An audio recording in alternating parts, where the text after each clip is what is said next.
तो आज की कहानी 1970 की है। स्वीडन के एक चर्च में एक मैरी नाम की नन रहा करती थी। सारा चर्च उसने अपने हाथों से संभाल रखा था। उसको किसी से डर भी नहीं लगता था। उसके अंदर कई जादुई शक्तियां थी जो धीरे धीरे बुरी शक्तियों में बदल रही थी। नन रोज रात को कैंडल लेकर पूरे चर्च में घुमा करती थी। धीरे धीरे उसने लोगों को सताना शुरू कर दिया, छोटे बच्चों को डराना भी शुरू कर दिया। पर एक दिन फादर को इन सब बातों का पता लगा। सिस्टर मैरी, ये मैं क्या सुन रहा हूँ? तुम ये सब क्या कर रही हो? आप किस बारे में बात कर रहे हैं फादर? मैं कुछ समझी नहीं। तुम क्यों लोगों को सताने में और डराने में लगी हो? अगर तुम अपनी हरकतों से बाज नहीं आई तो मैं तुम्हें इस चर्च से निकाल दूंगा।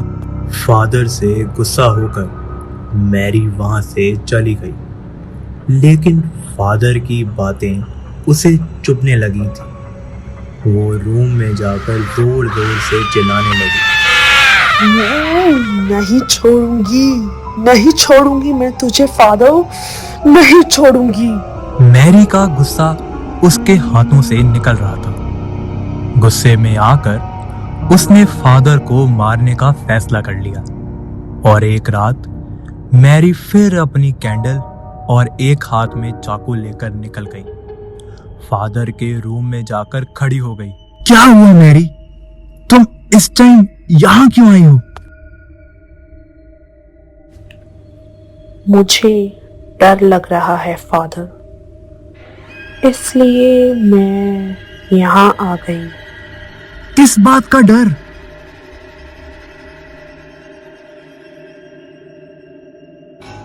फादर की मौत का सबको पता लग गया था।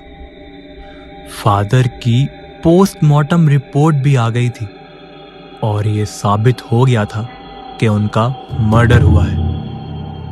सबको ये बात पता थी कि हो ना हो मर्डर तो मैरी ने ही किया है। इसी बात की सजा देने के लिए लोगों ने मैरी को जिंदा जला डाला।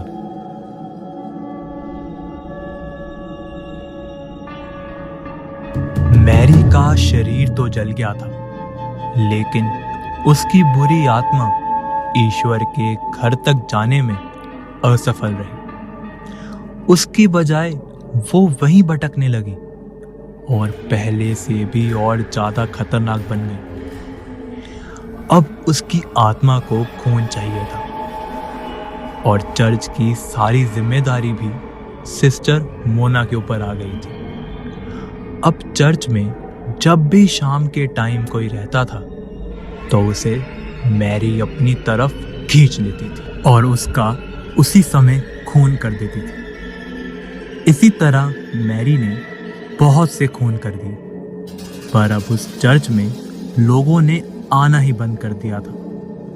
पर एक दिन वहां एक जॉन नाम का नौजवान आया जो वहां के बारे में कुछ नहीं जानता था। सिस्टर, यहाँ के फादर कहाँ हैं? फादर अब हमारे बीच नहीं रहे। कोई तो होगा सिस्टर। नहीं, मैरी जो यहाँ एक नन थी उसने फादर का खून कर दिया था। फिर लोगों ने उसे सजा देकर मार दिया, लेकिन उसकी आत्मा को कोई नहीं मार पाया। उसने लोगों को मारना शुरू कर दिया, इसलिए इस चर्च में लोगों ने आना बंद कर दिया है। ऐसे कैसे हो सकता है सिस्टर कि ईश्वर के स्थान पर किसी बुरी शक्ति का राज हो? वो बहुत बुरी शक्तियां हासिल कर चुकी है। हम उससे नहीं बच सकते, ना ही हम उससे लड़ सकते। मैं ऐसा नहीं होने दूंगा सिस्टर। मैं उस आत्मा को यहाँ से निकाल कर रहूंगा, इसीलिए मैं अंदर जा रहा हूँ अब।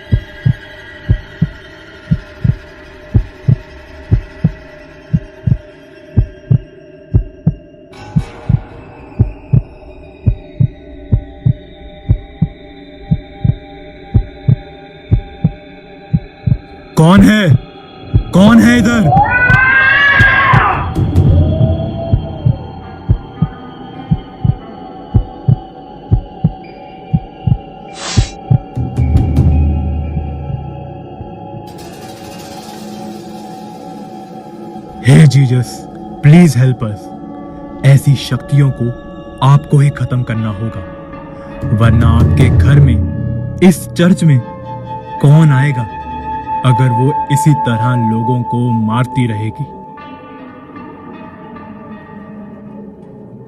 ओ my child, you are a pure soul. तुम्हें जीसस ने भेजा है हमारे लिए, इस चर्च को बचाने के लिए। मैं बताती हूँ तुम्हें क्या करना होगा। जब मैरी को लोगों ने जलाया था तो उसका फेस नहीं जला था, उस फेस को यहीं उसकी राख के साथ दफन कर दिया गया था। तुम्हें उस फेस को निकालकर जीसस के आगे लाना। मैं ऐसा जरूर करूंगा। रुको, पहले ये पहन लो। इसमें जीसस की ब्लेसिंग्स हैं जो तुम्हें बुरी शक्तियों से बचाएगी।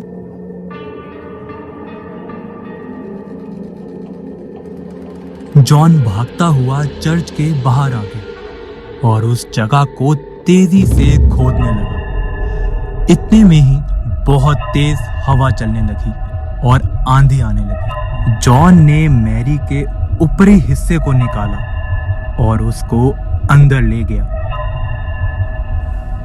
मुश्किलों को झेलते हुए उसने जीसस के पैरों के पास उसे दफना दिया और फिर सब शांत हो गया। जीसस के अंदर से एक लाइट जली और सब जगह उजाला हो गया और फिर दोबारा से वो चर्च हमेशा के लिए स्वच्छ हो गया और उस नन से मुक्त हो गया।